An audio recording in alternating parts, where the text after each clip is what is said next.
So you want to know how to play Tyrion. Today I'll guide you through everything you need to know to master Tyrion in Warhammer 3 on the Immortal Empires map. Tyrion on the Immortal Empires map starts in the south of Old One with one settlement, Lothern. Your first threat will be the Cult of Excess here, and they have 3 settlements, so that is your first priority to actually take down. He also starts off with a mage, and his starting army has 3 spearmen, 2 London Sea Guard, Silver Helms, and a Flamespire Phoenix. His faction effects are diplomatic relations +10 with High Elves, construction time -50% for Shrine of Cain building, and local recruitment duration -1 turn for infantry and cavalry units. His lord effects are upkeep -50% for spearmen, Silvering Guard, rangers, archers, and silver helms. This is really good in the early game, unfortunately not that great in the late game. And he also has recruit rank +3 for London Sea Guard units. Suitable climates for Tyrion are frozen, temperate island, savanna. Unpleasant climates are magical forest, mountain, temperate, jungle, and uninhabitable are wasteland, ocean, chaotic wasteland, and desert. So keep that in mind when conquering. To achieve a short campaign victory with Tyrion, you have to destroy the Cult of Pleasure with Legendary Lord Moretti and Negron with Legendary Lord Malekith. And you also have to occupy, loot, raise, or sack 30 different settlements. Now that we have covered the basics of the campaign, let's go into the first few turns to get you on your way. For the purpose of this video, I will be playing on very hard difficulty with AI stats modifier all the way maxed out. The first thing you want to do when starting off with Tyrion is looking at your diplomacy, and I suggest doing that in every single campaign so you know what you can start off with. So for example over here we can look at the quick deals and we can see that we can get a trade agreement with Illyrian, Avalorn, and Safari. Depending on what you want to do in the campaign, you can actually already get some trade agreements here. So I suggest just looking around and see what you can do.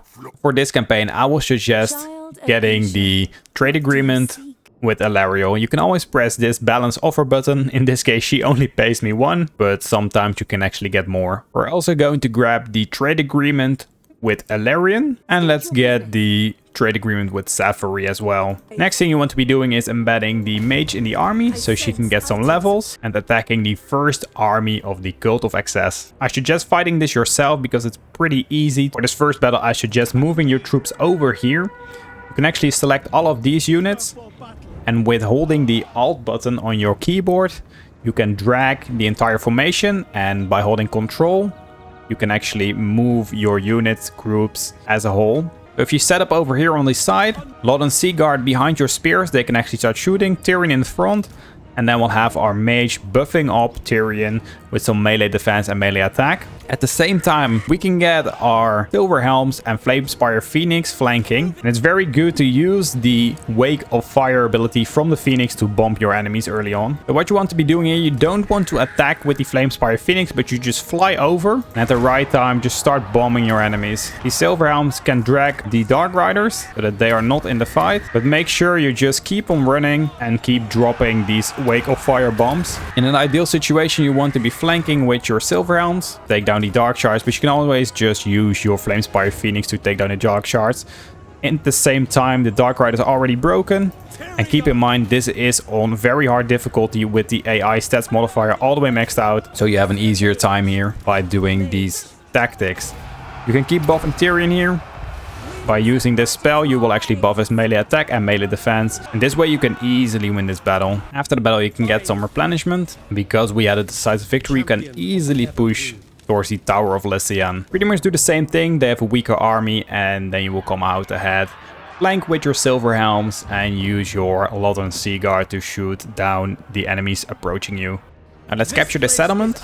The next thing is probably where I deviate from you guys. This is a little bit of a pro tip I picked up from my legendary campaigns, but you want to be getting an army at a lot turn so you can attack Angerial at turn 2 already, and you secure the province by turn 3, and I will show you guys how to do it. So let's get a princess here and recruit some archers with Tyrion's army. For your first skill points you want to get Route Marcher and Inspiring Presence. And what I like to get as buildings is the Grove buildings, because you really want to grow your provinces first. So we're in turn 2 now, and now you can use your princess over here to attack Angerial. Of course we aren't going to win it like this, but you encircle. You bring Tyrion's army over here to reinforce. This is why you need a second army on turn 2, because otherwise you cannot attack Angerial.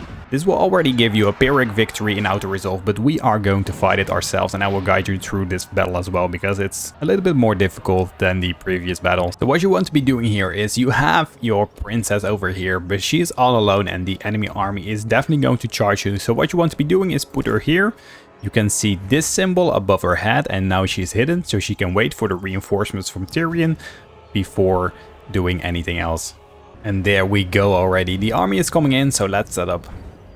Alright, so how I like to set up my army is the 2 archer groups in the back, the Lothern Sea Guard in the middle, spear groups in the front as our front line, and Tyrion all the way in the front. Then we have our princess over here, she can shoot quite a bit, and we have our silver helms over here hidden so they can flank. They will come in from over there, and our Flamespire Phoenix, we will use it as bait to basically bait in their harpies, and we will do that right now. And a bonus tip for you guys, I always make sure I toggle skirmish mode off. This is because if the enemy comes in and they come too close, our archers will actually start running away.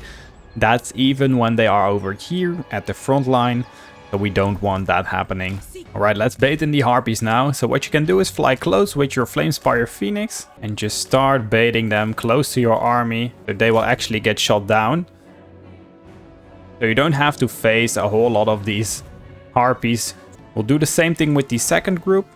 Works basically in the same way. Fly close, you will get shot a little bit by these dark shards, but you bring them in. Sometimes they fly back, but when you are close, just attack with your Flamespire Phoenix. Make sure you do not get hit that often. Now bring your silver helms over in a flanking position and make sure you can actually start taking down these enemies already. You can attack with Tyrion because he's already in range of your arrows. Try to hold our front lines here. Tyrion is really good at blobbing up units. Same with the flank over here. You can use your Flamespire Phoenix here and you now can bomb these 2 groups.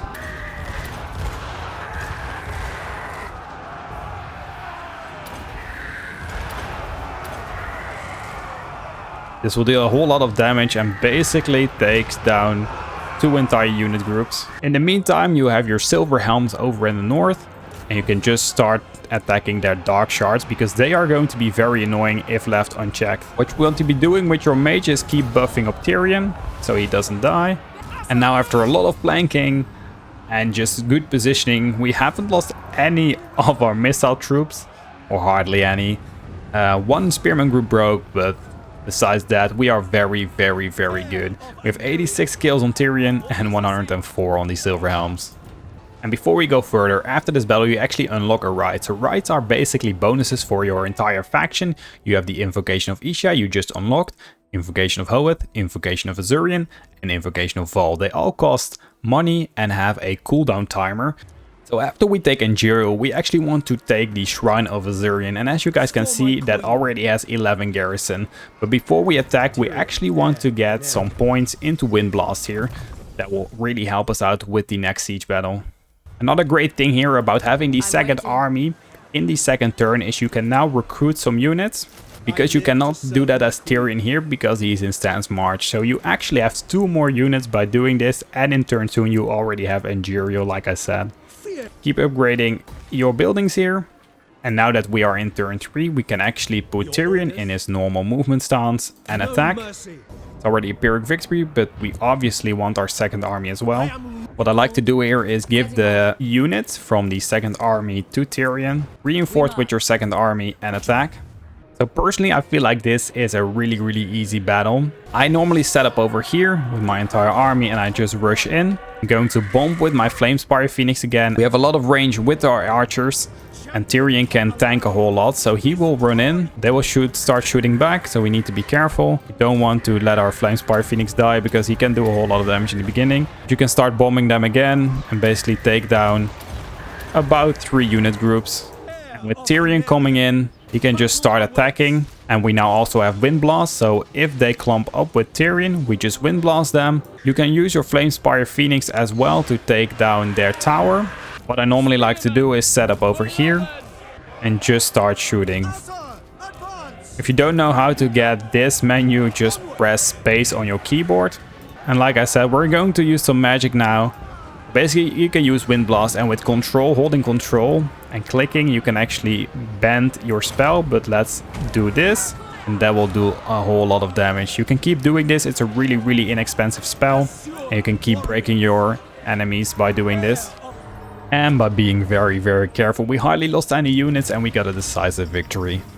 And by following these steps, on turn 3, you already have destroyed the Cult of Excess, and you have claimed your first full province. So let's now jump into the next steps you can take. So if you're really, really new to the High Elves, there is something called influence as well. So influence, you can see on the top here, can be generated by either your heroes. So you have your nobles that can actually secure influence. So you get more influence a turn. And there's also some unique events that will give you influence, and that can basically be used to recruit battle lords. For example, Alistar here will require you 30 influence, but you can always use it in intrigues at court. So for example, if you want to confederate Avalorn, but your relations aren't as great with her, you can improve relations. You can also just decrease relations between two warring factions, or a faction you want to get at war with each other. So for example, Safari and Avalorn, so that they go to war with each other, decrease relations, and you're basically puppeting a war. So now let's look at the overall picture. When you have conquered your first province, the world is basically open to you, but there are a couple of really important things to keep in mind. So you have the Dread Fleet to your south. They can be very, very annoying. You have Moretti, and she's basically going to invade Old One on the higher difficulty, so be mindful of that. You also have Malekith coming from the north. He usually takes about all of the provinces there and takes out most of the factions together with Moretti, so there is a major threat, and to win this campaign you basically need to kill them both. But before you take on the Dark Elves, there are some more important things to do. First of all, pick your commandment. I suggest getting the Grove commandment to build up your cities. The next thing I suggest you do is take care of the greenskins to your east. Afterwards, I suggest taking down Calador to your west, and then you have a couple of provinces. What is very important as well is building up your cities. So as you guys can see, when you take all of this, you have 2 recruitment buildings, and this only goes up to tier 3. So you want to be getting rid of it in Lothern and only keeping it in the Shrine of Azurion. Another thing to keep in mind is if you have more than one province, keep building in the first province you have, or the most profitable province. So Lothern is a really, really good province to have, but for example, if you take the Southern Yvresse, you also have 3 settlements. If you start building both of these, then you will not grow Lothern as fast as you can. If you build only Lothern, you can get a tier 5 settlement really, really quickly before getting anything else. It's better to get one province to tier 5 instead of 2 provinces to tier 3, for example, because you grow exponentially in your income when you build all of these unique buildings, because you can get the Gates of Lothern, net you a whole lot of money, and as well it will give you access to these really powerful tier 5 units to build up your armies. So now, how to build Tyrion. This is an example how you can build him. I actually build him here with the Sword of Cain in mind. We got Route Marcher, Wary for the ambush defensive chance. We have the Draft Master Lightning Strike for attacking on the higher difficulties. You can single out armies, so you can attack one army at a time. Then we have our Elven Healing for the cash to replenishment rate and the reduction of the attrition. And then Renowned and Feared. For the red line for this campaign, I went Bowmaster to enable our Sisters of Avalorn and our bows, because basically bows early on archers are really good. And then Master Strategist, because you can actually get really strong Sword Masters of Hoeth. And then I went for Favorable Winds, because if your archers or Citizens of Avalorn, or every unit over here is rank 7 or higher, they will actually get these buffs as well. Where you guys mostly want to go is the Majesty of Old One and these bonuses. This is Total War campaign, so I went for the strongest I can get Tyrion, but definitely go for these. They will unify basically your entire empire, and it will reduce the upkeep of all armies. Bloodline of Anarion is really cool. You can get him really, really strong, but I really suggest going for the first one, The yellow line over here, just get a bunch of points in there. So for your mage that you start off with, I kept her all the way up to level 50 alive. Basically, you put your points in everything here. Chain Lightning and Command of Cassandora are really good spells when overcasted. Another thing to keep in mind is your army composition, so it's really important to get that right. So I will pop it up on the screen right now. What I suggest focusing on in the beginning is basically Tyrion, your mage, then a couple of spearmen for the front line. You also have your Lothern Sea Guard that can act as frontline as well. You still have your Silver Helms for flanking and your Flamespire Phoenix for bombing. And then you have a whole bunch of archers that can shoot down the enemy. But for the late game, it's very different. The only thing that's basically the same is your Lord and your hero. And then you have some Phoenix Guard for the anti-large. So for example, to hold down the enemy cavalry or large units. Then you have your Sword Masters of Howitt that act as frontline as well. You have your Sisters of Avalon. I just really love these units to shoot down the enemy. And you have your Dragon Princes to flank. You can also embed some other heroes, but I suggest this army because it's really easy to build and really easy to use. Thank you guys for watching my Tyrion guide for Total War Warhammer 3. Hopefully you guys enjoyed it and got some useful information from it. I will be doing more of these guys in the future, so let me know if you guys are missing something or want to see more turns. For now though, I want to thank you guys for watching and I will see you guys next time.